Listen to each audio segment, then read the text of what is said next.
Particularly, we were referred back to work that we did on North Korea a number of years ago. CSW was quite pivotal in getting a new mandate, a new UN mandate on North Korea, and we felt that this may be possible to replicate with respect to Eritrea, and certainly the situation deserved it. So we set about from that point enacting a strategy at the UN in raising Eritrea, and that consisted of making speeches, oral speeches directly at the Human Rights Council. We organised and spoke at side meetings at the Council. I myself and colleagues have spoken to diplomats from literally dozens of country delegations, with the view to first of all getting a statement at the Council and then potentially a resolution. So it was a sort of a stepping stone strategy. So how did you feel when you heard the news that this had all happened and it had all gone through? Was it like a surprise? What did you feel? The last week of the council session, which I attended for its duration, and was specifically there along with other colleagues to address this situation and Eritrea, was a roller coaster, to say the least. There were times where we really felt that we were going to get the resolution that we so dearly hoped for, a strong and robust resolution which highlighted our concerns in Eritrea, and obviously called for the implementation of a rapporteur. There were times when we felt that this really was going to be successful. There are other times that all of a sudden we felt that our hopes were being dashed and that it wasn't going to happen. Even on the very morning that the resolution came before the council for formal approval, it seemed at times that it wasn't going to happen. In fact, even when the Djibouti ambassador introduced the resolution to the council, there was a last-minute diplomatic effort by the Bangladesh representative on behalf of the Organization of Islamic Cooperation, the OIC, which is a sort of a semi-formal voting bloc at the UN, called for some last-minute alterations to the text. And we felt even at this stage that there were perhaps attempts to try and scupper the resolution, or at least make it more difficult for the resolution to pass.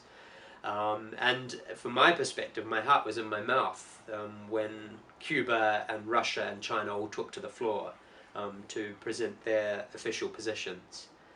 So it was, I can only say, is a moment of shared joy for myself, my colleagues. In fact, one of our colleagues from another organisation, who's Eritrean herself, couldn't contain her joy and leapt to her feet and verbally thanked the Human Rights Council, which was somewhat of something very unusual for the Council, and there was a ripple of a discussion and murmuring of conversation as a result of this, but that was, I guess, that was illustrative of not just the weight of expectation that we had, but also our nervousness that perhaps even at the last minute this wouldn't pass. So no, overjoyed, and really this is certainly for me personally, one of the high points of my career. And so is that going to translate to something tangible for people on the ground? Are they going to feel the impacts of this? Because we're talking very high level here, but on the ground, are people going to feel the impacts of this? All the way along in all of our work at the UN, and in fact any of our advocacy work anywhere, we are always mindful of the fact that in setting some sort of an advocacy strategy, we have the people on the ground in mind. Ultimately, any advocacy objective, and not least the securing of a special rapporteur, is not useful if it doesn't ultimately achieve change. Now, with respect of Eritrea, we have a very, very difficult state, a very difficult country and government, one that does not interact or engage with the international community at all. So the very first objective we have in getting a rapporteur is simply that we engage the Eritreans. No country, it doesn't matter how on the edges of the system they come across, no country likes to be, in a sense, shamed in this way by having a mandated person in office specifically looking at their human rights. No country likes this.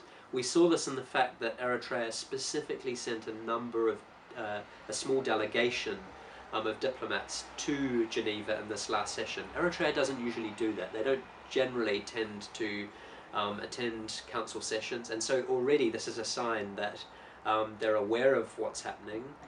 They want to combat it, but at the very least, from our position, they're wanting to engage. And our real hope in having a special rapporteur raising this, particularly at General Assembly level, is that the Eritreans will feel compelled in some way to address their human rights situation in some fashion. And we know that ultimately that a rapporteur will be calling for this, and we hope that this will in time lead to some form of a change. Yes. Great. So essentially the rapporteur's voice will be a strong voice for the people on the ground, an added voice. Absolutely. I mean, in terms of the United Nations, this is an independent person. So although they're appointed by the UN, they won't receive a salary. So they're entirely independent of the infrastructure of the United Nations, apart from the fact that they are appointed by the UN and administration is taken care of by the UN. So they will have free will to be able to speak their minds, given a passage of research on the situation, to be able to speak up on the situation.